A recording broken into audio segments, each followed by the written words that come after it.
What's up guys, Joe Elements here once again, and today I am so freaking excited. As some of you follow me on Facebook, you've realized I've just gotten rid of my Canon 1DC. Prior to that I had the Sony A7R Mark II. I got rid of that and then I picked up the Canon 1DC for a bit. Then I just remembered how heavy that camera was when I had it the very first time some 5 years ago, and then it reminded me of the Canon 1DX Mark II that I had just about a year ago as well. After a while your wrist starts hurting and whatnot, so I got rid of it, and I did lots of search looking for something that I could use to replace it with, and fortunately the only camera that kept coming up that was good for the job was the Canon EOS R. So I decided, let's see if the hype is real. So literally just today this box arrived with the EOS R. I have literally not yet unboxed it, so it's freshly open, so I'm excited to see what's in it. So without further ado, safety first, I always use a plastic disposable knife. Believe it or not, this thing really works and it's safe to the hands as well.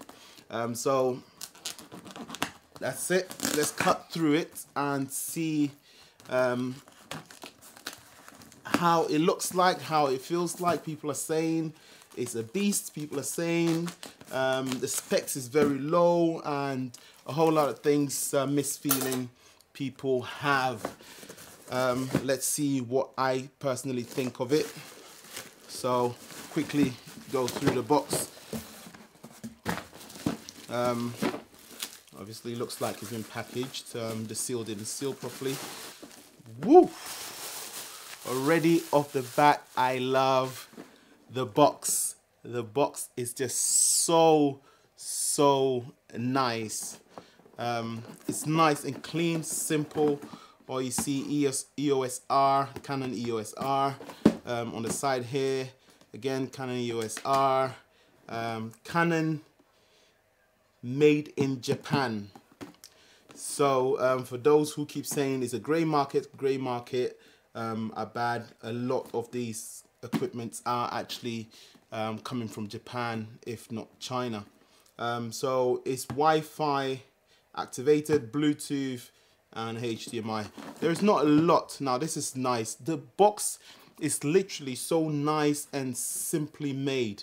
Very nice design, very clean, sleek black, because that's what filmmakers is all about. Everything is black besides this blue jumper that I'm wearing. It's supposed to be black. Without further ado, so this side, literally on my left, is where you see an image of the camera. A lot of the time, like with the Canon 1DX, Canon 1DC, you've got an image of the camera all around the box, but this is just showing one image right here on the left side, Canon EOS R, and then on the top, as you can see, is just the R, the big R. So let's open it up, have a look. Okay, so I guess it's true. Things are literally just dumped in. I've seen someone done an unboxing, and I actually thought that the person had opened it and then put it back together, and that's why it looked like that. But actually, things are just all over the place. So that's the power supply. That's the massive book that we never read. This is USB-C to USB-C. Apparently you can charge the camera via USB-C, charge the battery through the camera via USB-C without having to remove the battery out.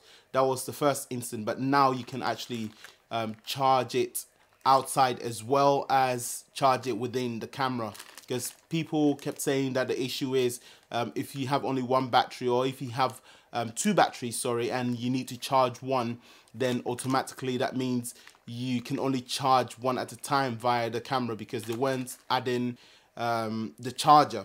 In my case, it comes with the charger. Some people saying it doesn't come with the official charger, so you have to charge the battery via the camera.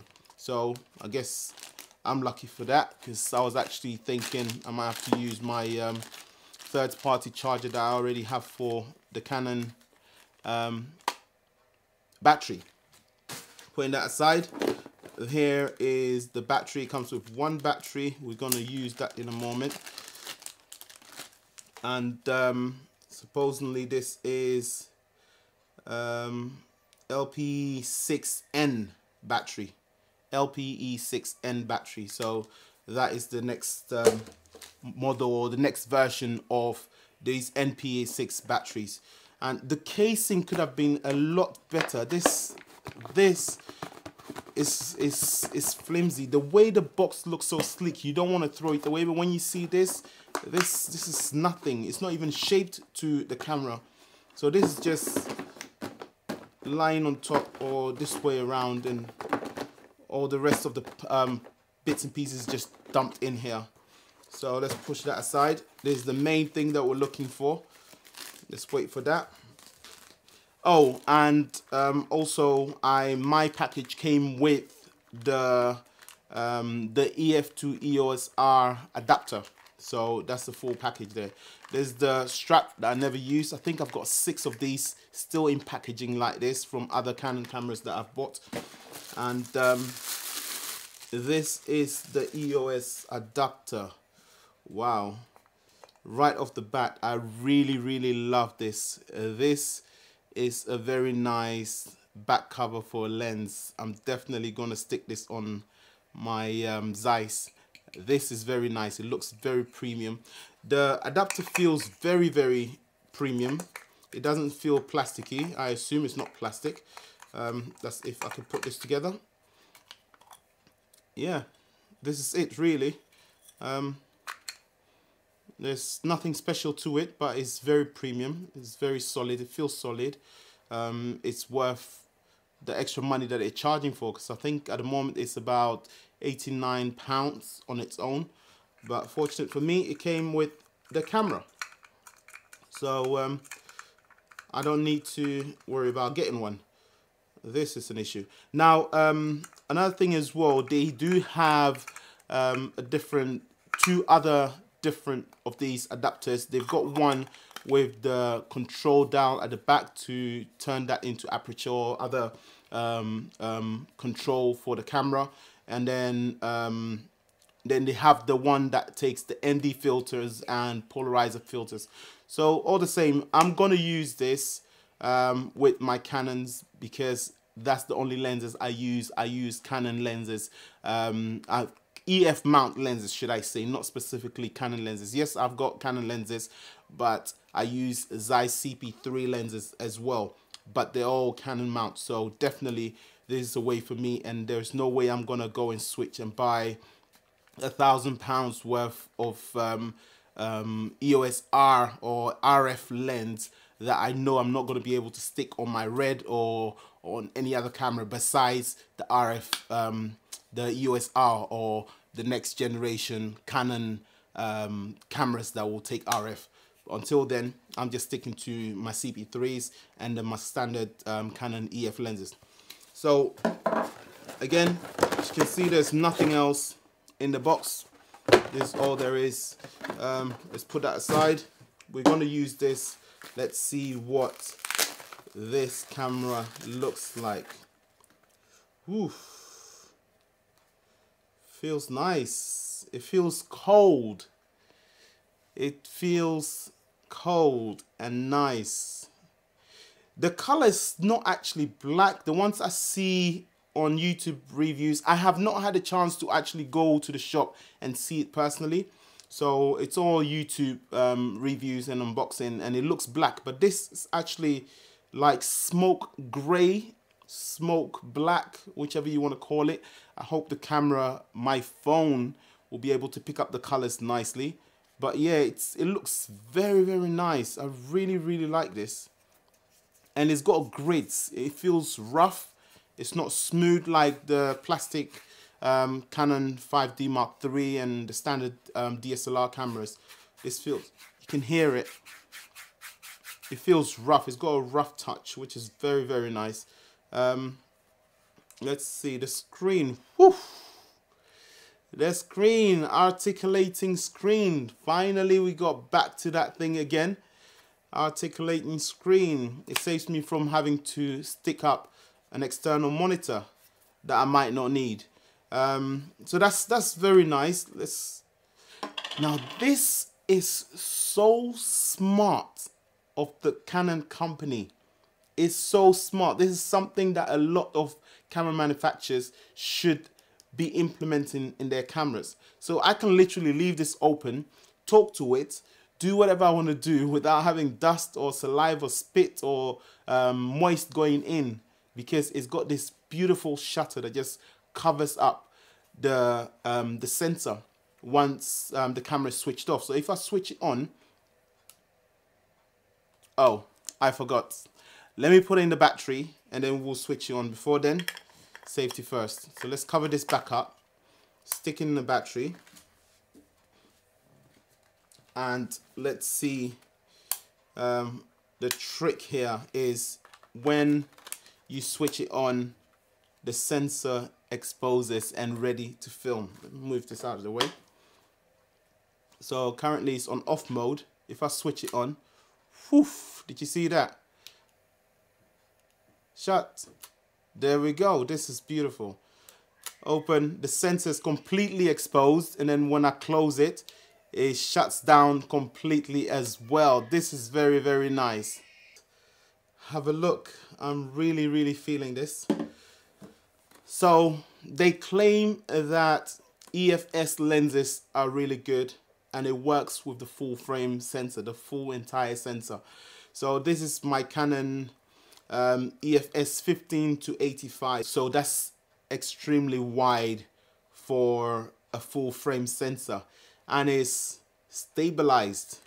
This lens is now going to be a hot cake on the market because this paired with this, you've got a stabilized camera with digital IS as well. So let's just stick that on. Red dot to red dot. Clicks on. Open that up. Now that should fit. There we go. So it's on. It looks nice. It works very, very nice. It feels a little bit front heavy. However, it is what it is because it's a small camera. I don't want to get the battery grip because else I'm heading back towards the 1DC realm. I want to keep it small and nimble. So if we turn this on now, let's see what we can get. Ooh la la! I love this.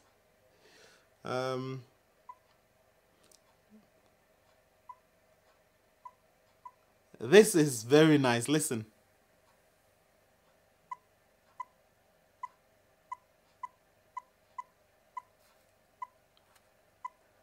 Ah, that is so nice. That sounds so nice. That sounds so responsive. And the screen, the touch screen is just so intuitive. Okay, so date and time is set already. And yeah.